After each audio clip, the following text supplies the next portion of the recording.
आणि वाढता उन्हाचा कहर आणि वाढलेल्या बाष्पीभवनामुळे राज्याची वाटचाल तीव्र पाणी टंचाईकडे होतीये आणि पुणे, सोलापूर आणि अहिल्यानगर या तीनही जिल्ह्यांमध्ये जीवनदायिनी ठरलेलं उजनी धरण शून्यावर गेलंय।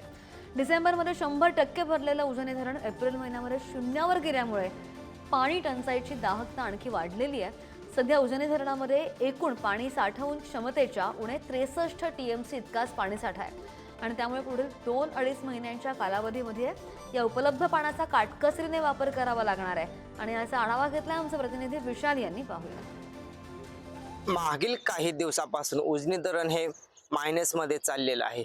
तर या उजनी धरणात वर सोलापूर जिल्हा, नगर जिल्हा, पुणे जिल्हा हा अवलंबून असतो। तर या जिल्ह्यासाठी या धरणातून पाणी पुरवठा केला जातो। तर आज सकाळपासून उजनी धरण मृत पातळीकडे गेले आहे। धरण प्रशासनाकडून मिळालेल्या आकडेवारीनुसार सध्या 63.62 टीएमसी इतका पाणीसाठा शिल्लक असून तो सुद्धा मृत पाणीसाठा आहे। धरणाची एकूण साठवण क्षमता 123 टीएमसी असून यापैकी 117 टीएमसी पाणी धरणात साठवता येतं। त्यातला 54 टीएमसी पाणीसाठा हा उपयोगाला येणारा जिवंत पाणीसाठा असतो। मात्र आजच्या घडीला तो संपूर्ण संपलेला आहे।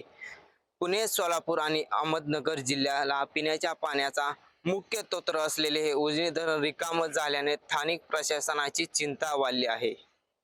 शेतीला तर फटका बसला आहे, पण आगामी उन्हाळ्यासाठी पिण्याचा पाणी प्रश्नही निर्माण होणार आहे।